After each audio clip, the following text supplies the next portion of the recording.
much more meaningful, much more connected to yourself? Absolutely yes. And when stuff happens, stuff will happen, and then you'll learn again. That's my response. Now let me finish with something.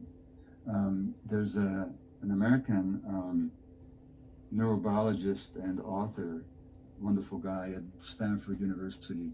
His name is Robert Sapolsky. And Sapolsky wrote a book recently called Determined. And by determined, he means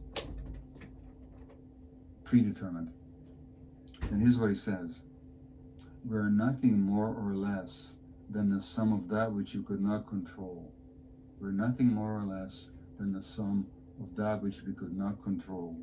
Our biology, environments, and their interactions. And therefore, he says, there's no such thing as free will.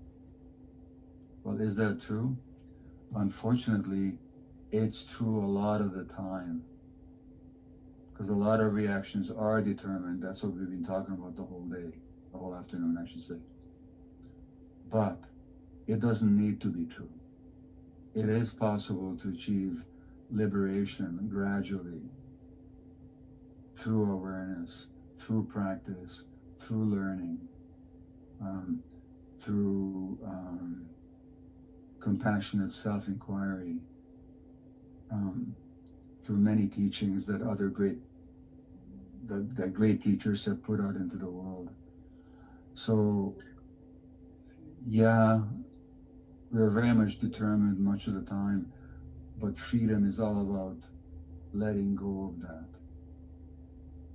And again, the key is connecting with ourselves. So I think Sapolsky's right much of the time, but I don't think he needs to be right all the time. And the whole point for me, both in my personal life and in my teaching, is to help myself and other people attain increasing degrees of freedom from that programming.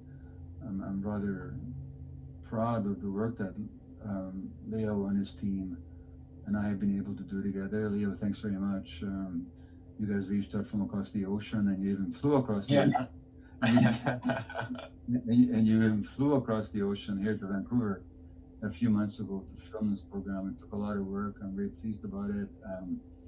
People have freedom is possible, whether you take this master class or whether you don't. That freedom is available to you.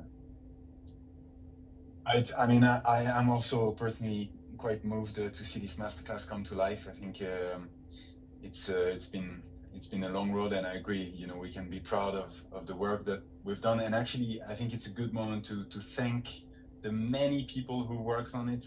There's about 50 people who have worked on it for about a year and a half now. So thank you, everyone. We can be proud, and obviously, thank you, Gabor, because, well, you trusted us coming from across the oceans, and you made this masterclass a reality. And also, I think you really poured your heart in it, and just like in this webinar, with this compassion and this commitment. So it was an honor for me to work with you, and I know the whole Mentor Show team shares that feeling. So I'm hoping this masterclass will change and will help many lives. And thank you, everyone, obviously, for this great engagement in the chat, and for following us all along in this Sunday evening. Thank you, everyone, and Gabor, have a good night. Thank you. Goodbye, everybody, and thank you. Bye-bye. And now people will play the teaser, and we will also play one of the lessons of the masterclass for you. Gabor, you can just quit the online tab. Okay, au revoir. Au revoir. See you soon.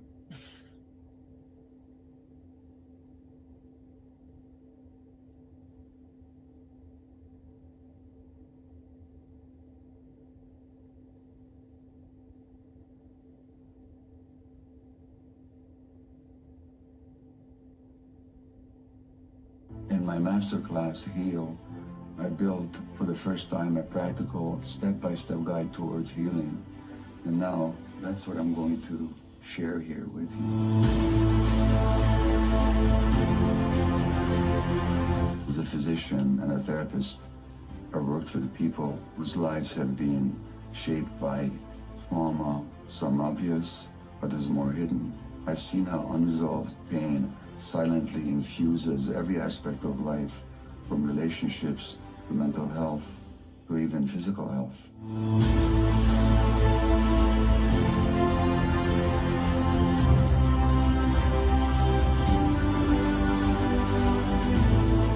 I've treated people facing the scars of narcissistic abuse, child abuse, sexual trauma, and many other wounds, big and small. And through this, I've developed a structured approach to healing trauma that can transform suffering into resilience and into strength.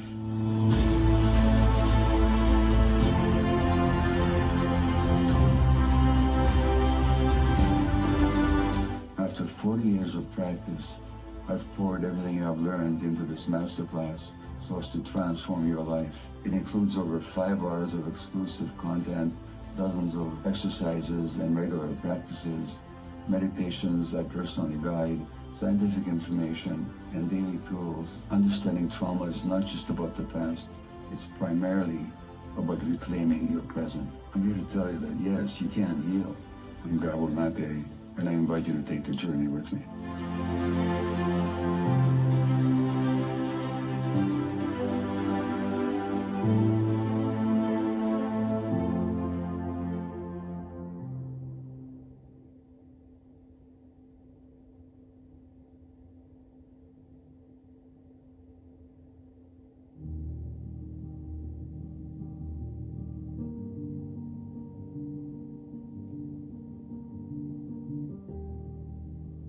Now, if you're anything like me, when something triggers you and you got upset, you lose it. We use the word expression in English, losing it. What do we lose?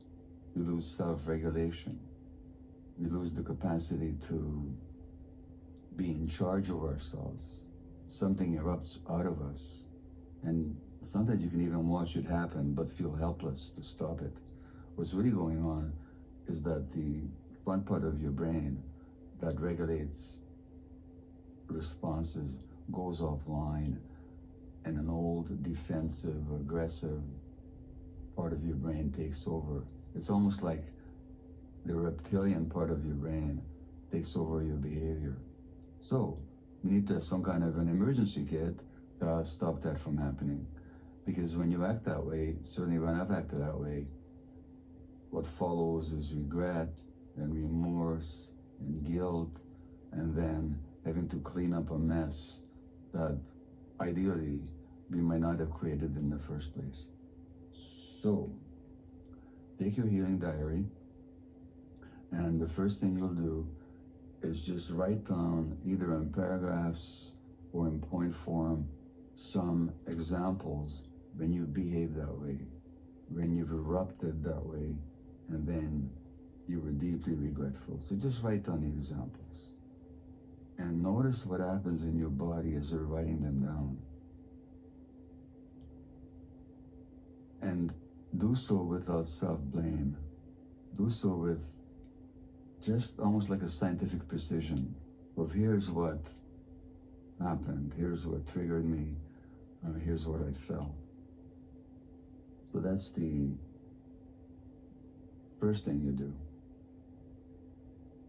And once you've done that, whether it's 1 page or 2, whatever length it takes you, write down some words that you might wish to say to yourself at such moments.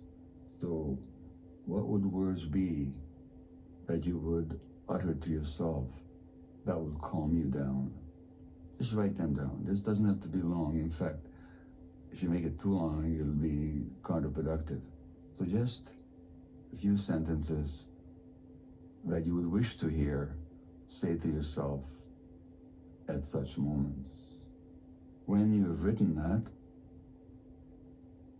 then, and if you're satisfied with it, then dictate or write the words into the text notes on your phone, because they'll be available for you everywhere you go, because most people carry their phones everywhere. So just have these notes in your phone, and then finally record them in your own voice and keep the audio on your phone. So when you're in that state, you can actually just push the button and listen to yourself. And what I'm going to do is to give an example in my own voice, talking to you, and you can keep this with you as well. And I completely understand that when you're in that state, the last thing you want to do is somebody telling you to calm down. So let's take a bit of practice and self-compassion and patience.